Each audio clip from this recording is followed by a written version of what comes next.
Welcome, and congratulations on your cancer diagnosis. It probably came as a shock, like it does to most of us, because cancer often doesn't hurt. You just go about your life and maybe something feels a little off, or you get a scan, or something happens, and guess what? You have cancer. So it hits you really hard. And I know this because I was diagnosed with ocular melanoma on New Year's Eve, 2021, and by February 22nd, I had my left eye removed. It wasn't worth saving. The tumor was very big. What makes my type of cancer, ocular melanoma, so insidious is, believe it or not, having my eye removed was the easy part. The hard part is being class 2 PRAME positive. That puts me at a 72% chance of metastasization in the liver or lungs in the next 5 years. So that hits you pretty hard because first you're just dealing with the eye, and then you deal with that in a very short period of time because usually within 6 weeks you're either getting radiation or having your eye removed. Then it's scans for the rest of your life waiting for the next shoe to drop and wondering if you're going to get some lesions in your liver. Not a lot of options once it gets there. It's kind of a race against time once metastasization sticks in your liver for this particular type of cancer. So I've been through it in a very short period of time. So here's my advice on what you should do when you first get diagnosed with cancer. This is assuming this is your first rodeo. If this is your second or third cancer, you've got it down by now. The first one, do not Google your cancer. No search engines for you, no social media for you.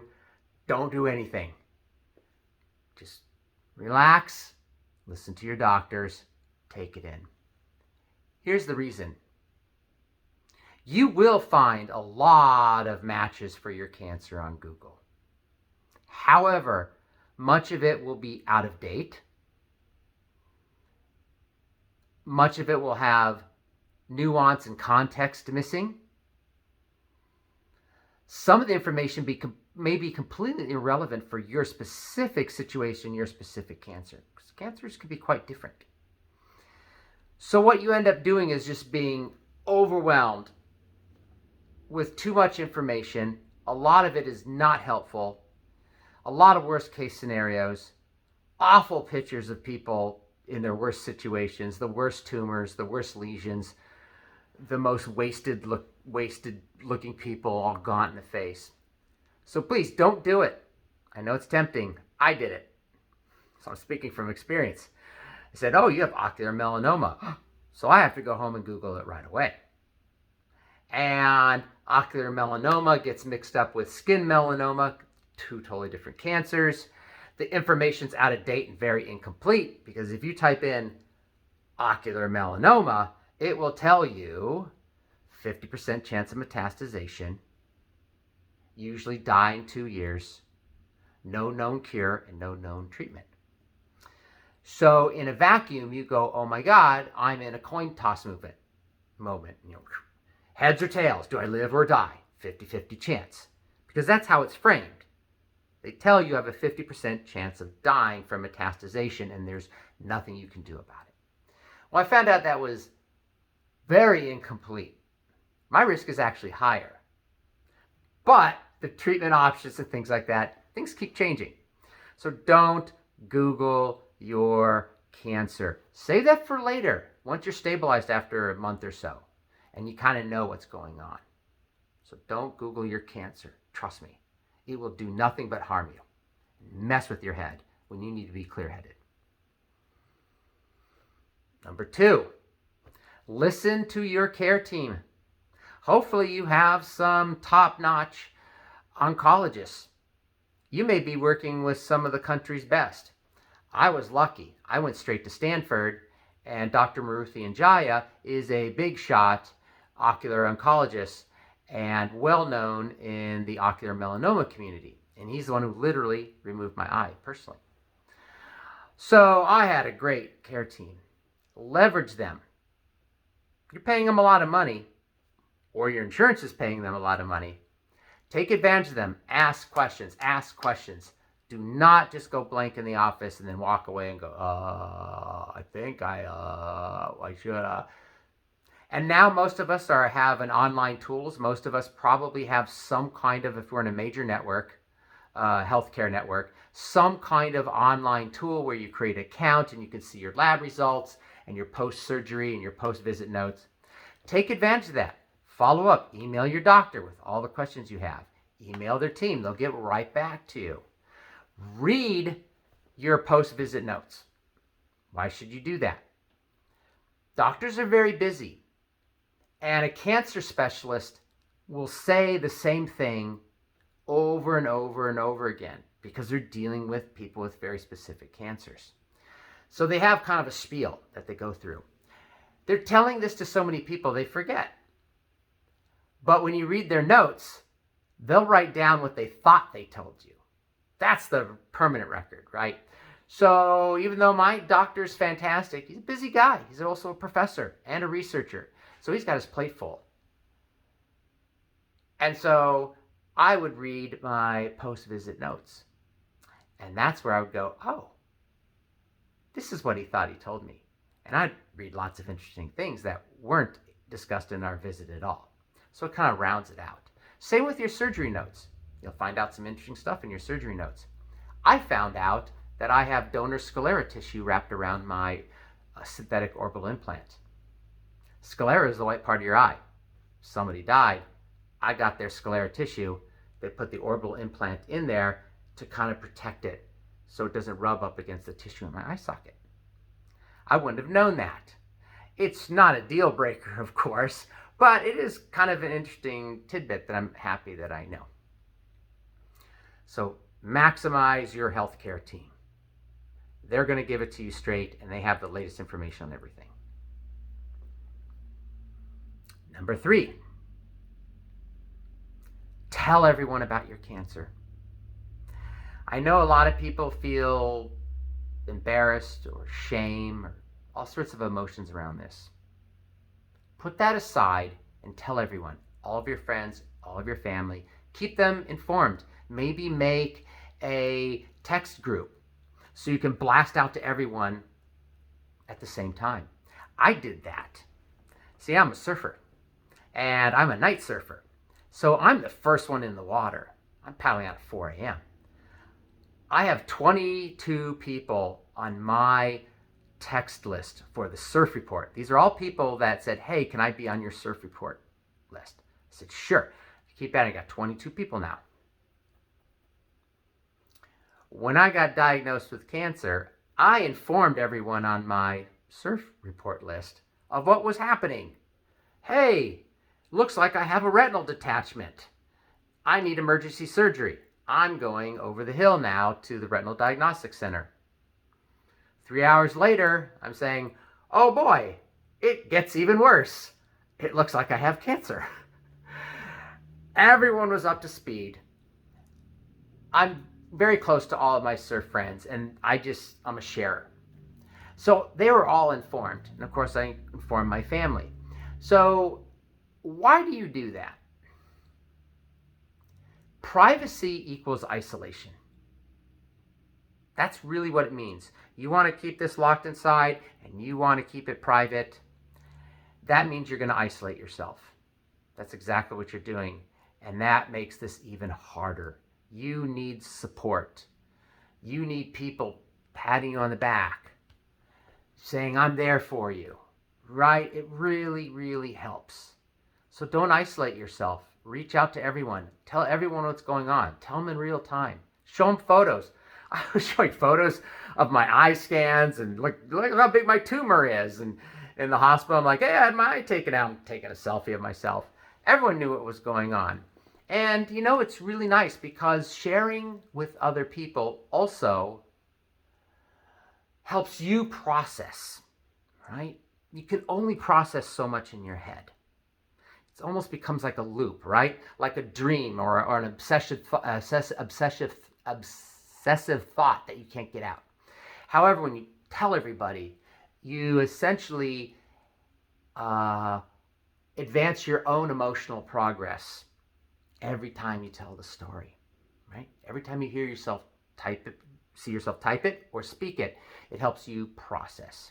So share it with everyone.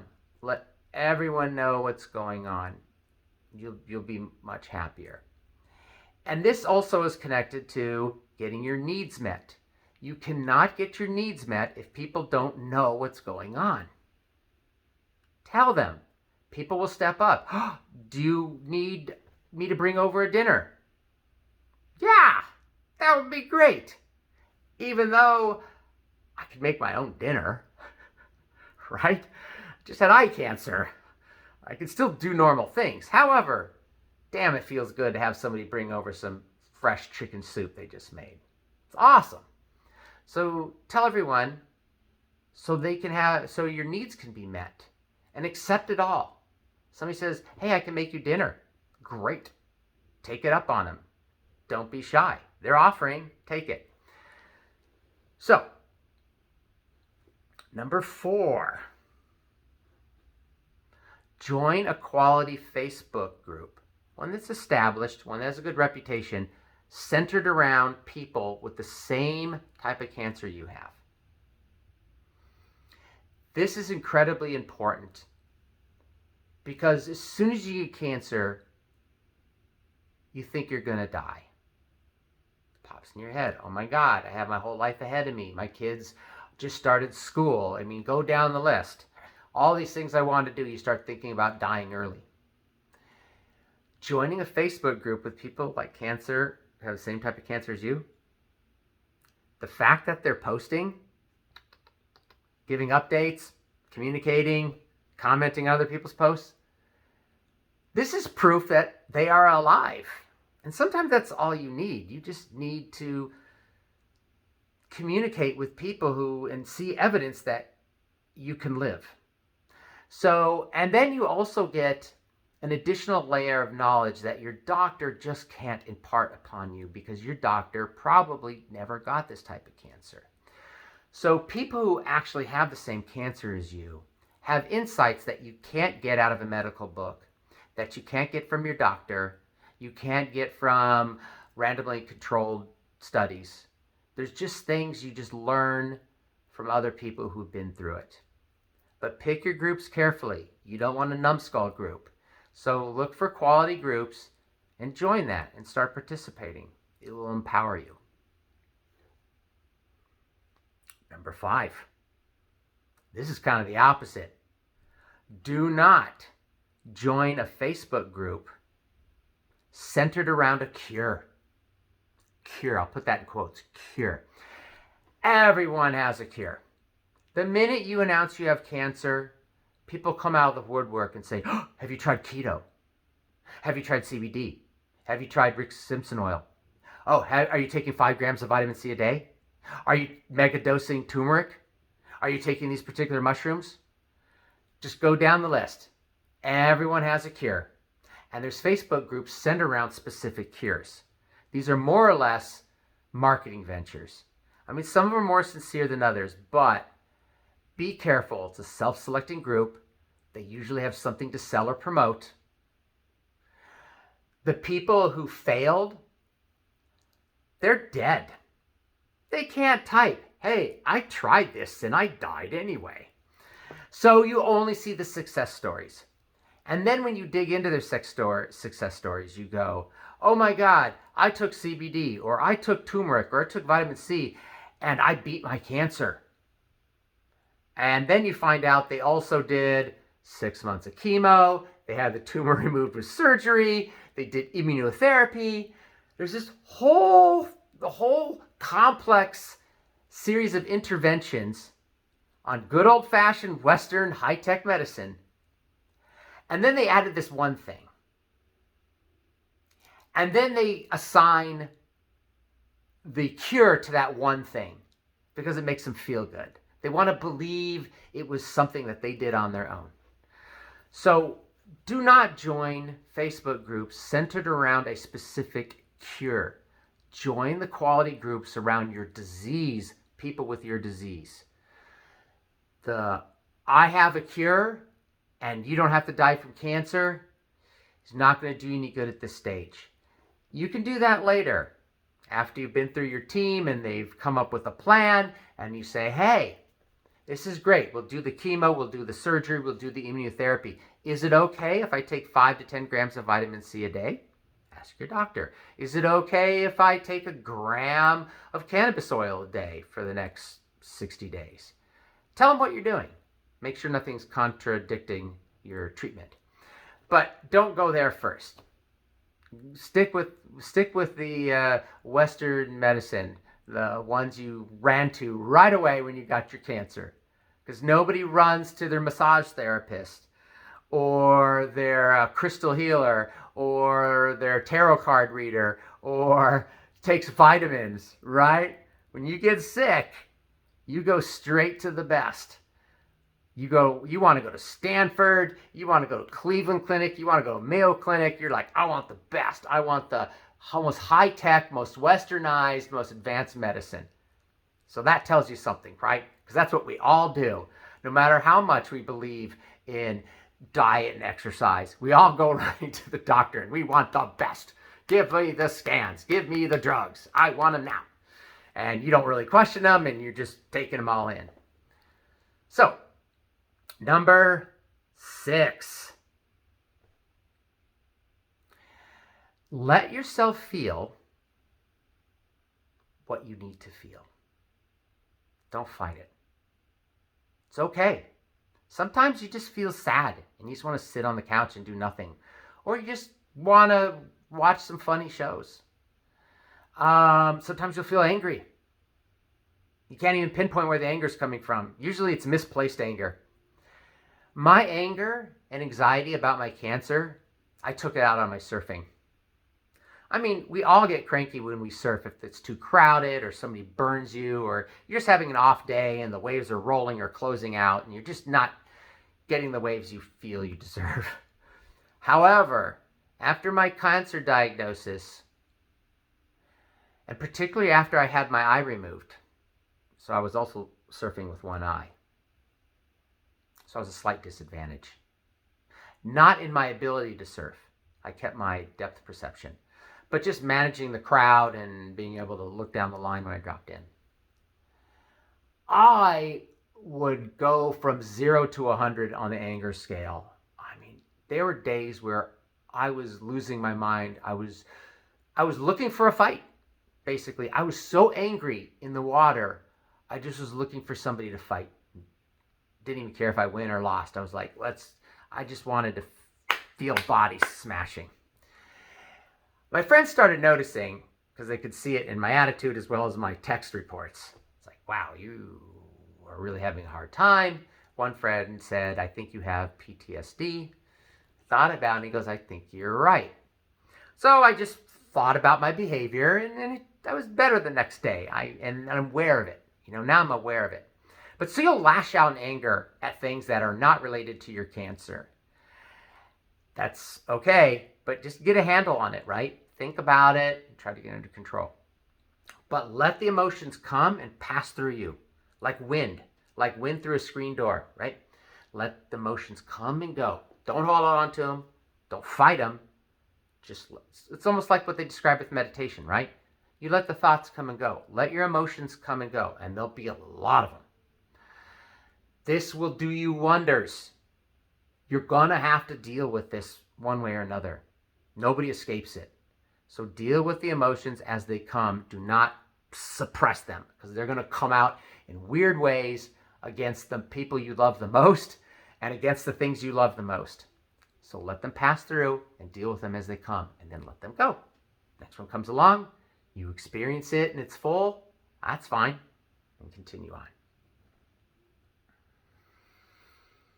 Number 7. Express your fears out loud. It sounds simple enough, but I went through a very short period of process. So I was diagnosed on New Year's Eve, right, for my cancer. By February 22nd, I'm getting my eye removed. 8 weeks later, I have a prosthetic. My first MRI scans for my liver showed up 4 lesions of indeterminate nature. It's like, man, just got my eye removed.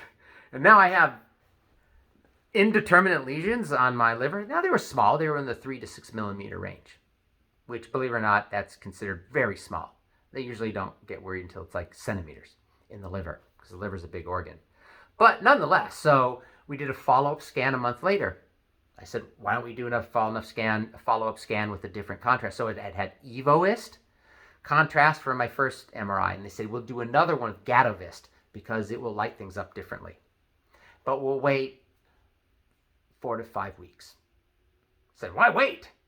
And he goes, believe it or not, it's to your advantage, because a month is enough time for a tumor to have changed. So we want to see if anything changes as well. So I wait around, I got my scan. This time they're like, okay, we're really confident that this is not benign. Nothing is changing. This doesn't look like cancer. We think it's cysts or a congenital defect of some bile ducts. You can just be born with them, little tiny bile ducts in your liver that just were deformed and tissue forms around, scar tissue. So I was like, phew. But believe me, it started piling up, and I started lashing out at my partner and exploding over little things. And I was just really mean and, saying I can't handle this anymore, and you're not supportive, and all the stuff that really wasn't true, but it felt that way. You can just be overwhelmed. The day I just said out loud to my partner, we've been together for 34 years, I said, I'm afraid of dying. I said it out loud. I'm afraid of dying. That's the bottom line. I'm afraid my life is going to be cut short, and I won't see my daughter grow old, and all the things I didn't do. Wow.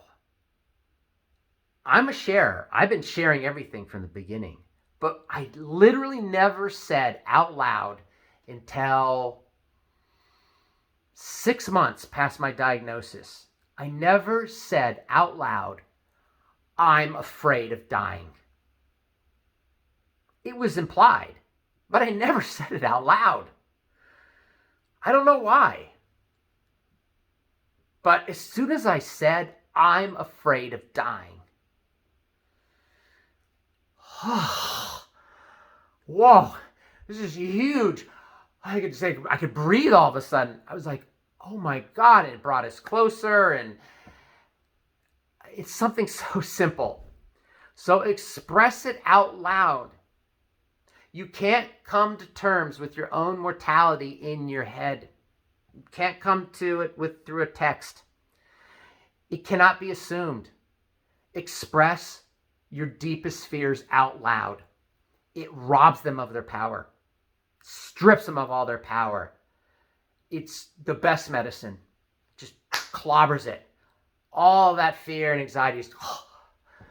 So I wish I would have done it sooner, because I've been feeling this since day one. It took me 6 months to say it out loud. That's too long to be driving your partner nuts and lashing out at the world. So that's my advice for you if you've been recently diagnosed with cancer. There's a way to handle this that personally, this is for me personally, have been very effective. And I've shared this with other cancer patients in my ocular melanoma groups, people just like me. And we talk about these things. And these are consistent emotions that people go through. And these are techniques that I know work. They work for me and they work for other people. So I hope you develop your dark sense of humor very quickly. It really helps. Making fun of your cancer is one way to get rid of it. And my friends, after the the obligatory, like, oh my God, I'm here for you. That really sucks you have cancer. Believe me, the one-eyed jokes and the one-eyed puns came right away. They started taking the piss out of my cancer immediately and taking the piss out of my enucleation. And I loved it because that's what great friends are for, right? To kind of take the piss out of the most tragic moments in your life and bring you back to reality and kind of diffuse all of that anxiety. So I have a great group of friends. They've been fucking with me right from the beginning. And I love it. It makes me feel good. It makes me feel normal because that's what they would do on any normal day. Just because I have cancer and I lost my eye shouldn't treat me any differently. Still just your friend. So good luck. Keep it together. And it gets better with time. Thank you.